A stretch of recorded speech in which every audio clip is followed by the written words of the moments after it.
Olá pessoal, tudo bem? Espero que todos estejam bem. Dando continuidade à leitura da obra O Fenômeno UFO, hoje eu gostaria de apresentar o seguinte título para vocês: Das cinzas renasce a Fênix. Mesmo assim, aqueles que esperavam que o movimento ufológico desaparecesse após o relatório Condon tiveram a surpresa. Na década seguinte à publicação do relatório, a crença na realidade física e na origem extraterrestre dos UFOs saiu das sombras e entrou na cultura cotidiana da América e de outros países ocidentais. A cultura popular, que desempenhara um papel importante na formação do fenômeno UFO, teve agora papel ainda mais significativo em sua preservação nesse ponto de sua história. Mesmo durante os anos que o Comitê Condon passou estudando o fenômeno, por exemplo, os programas de televisão de todos os canais norte-americanos baseavam seus enredos na crença básica da mesma hipótese extraterrestre que o relatório do comitê rejeitaria com tanta veemência, e o domínio cultural dos Estados Unidos na época garantiu que esses mesmos programas fossem exibidos nas telas de televisão em todo o mundo não comunista nos anos seguintes. A série de ficção campeã de audiência da ABC na época eram Os Invasores, estrelando Roy Tines como arquiteto que tentava alertar o mundo descrente de que seres extraterrestres chegaram em discos voadores para conquistar nosso planeta. Ironicamente, um dos episódios da série apresentava um comitê do estilo Condon, com um membro extraterrestre que burlava a investigação, defendendo a hipótese nula para ocultar a invasão secreta. A CBS lançou a bem-sucedida série cômica em 3 temporadas, Meu Marciano Favorito, em 1966, apresentando um visitante de Marte na Terra, e no ano anterior havia lançado outra série de igual popularidade, Perdidos no Espaço, que mostrava uma espaçonave em forma de disco, lançada pela Terra, poluída e já escassa em recursos, para encontrar outro planeta que a humanidade pudesse colonizar. Já a NBC lançara a mais inovadora, porém menos comercialmente bem-sucedida de todas, Jornada nas Estrelas, que tocava em um dos maiores temas da mitologia ufológica da época, com o episódio Tomorrow is Yesterday, exibido em 26 de janeiro de 1967, baseado no avistamento de Mantell em 1948, com a nave USS Enterprise sendo confundida com um UFO.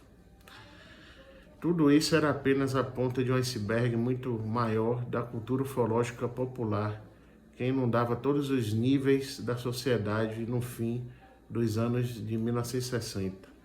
Nos livros, quadrinhos e desenhos animados de sábado de manhã, os discos voadores pilotados por extraterrestres eram uma presença inescapável. Os tabloides norte-americanos, surgidos a partir do barulho de fundo do baixo jornalismo naqueles anos, já estavam apaixonados pelo fenômeno UFO, publicando uma história mais espatafúrdia que outra em cada edição. Enquanto isso, o incansável Ray Palmer, que vendeu a Fate a seus sócios em 1958, continuou lançando edições de uma meia dúzia de revistas pulp dedicadas, ao menos em parte, ao fenômeno UFO, até seu falecimento em 1977, fundindo a mitologia ufológica com a Terra Oca, outras revelações de Shaver e qualquer coisa que despertasse seus interesses onívoros. Esses mesmos padrões repercutiram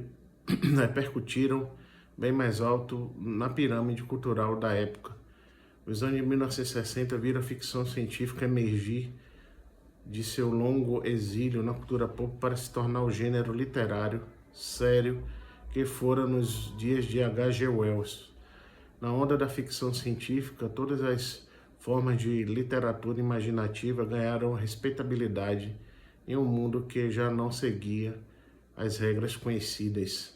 Na fantasmagoria da década de 1960, uma geração que recebera grande parte de sua cosmologia das fantasias de J.R.R. Tolkien, da Terra-média, quando não vivia embriagada dos supostos contos reais de magia de Carlos Castaneda no deserto mexicano, achava fácil crer que a presença de seres extraterrestres fazia tanto sentido quanto qualquer outra coisa.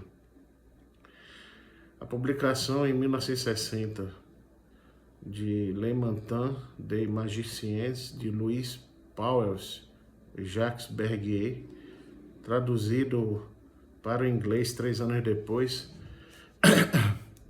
foi o selo oficial dessas transformações, um best-seller em várias línguas. O Despertar dos Mágicos se baseava nos escritos de Charles Fort, a maior parte de um século de literatura popular ocultista, e uma coletânea de rumores excitantes em torno do envolvimento da Alemanha nazista em tradições arcanas e ciências ocultas, a ponto de desafiar as pressuposições mais básicas do materialismo científico. Seu sucesso fenomenal garantiria o mesmo êxito em edições de capa mole mais baratas de vários títulos semelhantes nas décadas seguintes. Várias fontes alimentaram a onda de mudanças que remodelou a imaginação popular do mundo ocidental no fim dos anos de 1960, mas um deles foi imenso, sem, no entanto, ter recebido a atenção que merecia. Em julho de 1969, Neil Armstrong se tornou o primeiro ser humano a pisar no solo de outro mundo, quando desceu a escadinha do módulo lunar da nave Apollo 11 e deixou suas pegadas na Lua. Com imagens embaçadas transmitidas da Lua pelo Centro de Controle em Houston, nas televisões do mundo todo, as pessoas que até então desconsideravam a ficção científica se depararam com o fantástico diante de seus olhos.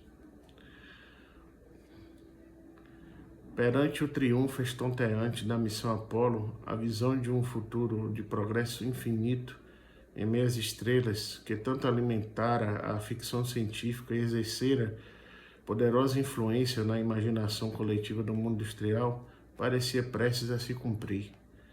Entretanto, após os triunfos técnicos do programa Apollo, os Estados Unidos dos anos de 1970 enfrentaram o fracasso no Vietnã, a crise de petróleo de 1973 e a implosão da presidência de Nixon no escândalo Watergate. Um dos legados permanentes do programa Apollo foi a pergunta em muitas mentes: se podemos enviar um homem à Lua, por que não podemos?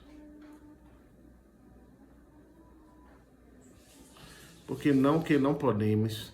No entanto, em que o sonho de progresso perpétuo parecia se tornar realidade, cada dia questionava-se mais e mais esse progresso. A década de 1970 viu o despertar generalizado da preocupação popular com o ambiente e a popularidade de livros como The Limits to Growth, segundo o qual toda a base para o sonho fora uma ilusão desde o início.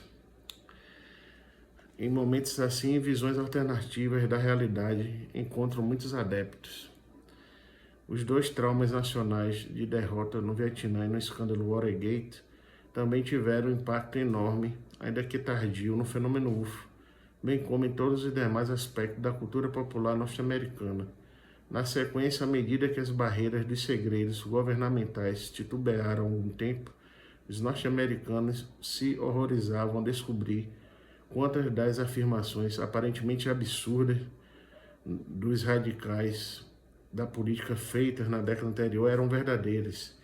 E, por outro lado, quantas das negações plausíveis por parte do governo e da mídia no mesmo período eram mentiras descaradas. A despeito de anos e anos de negação oficial, os Estados Unidos vinham, de fato, travando guerras secretas em metade do sudeste da Ásia, derrubando o governo no terceiro mundo, espionando sistematicamente seus próprios cidadãos e sabotando movimentos políticos domésticos de esquerda e direita, com total desconsideração à própria Constituição.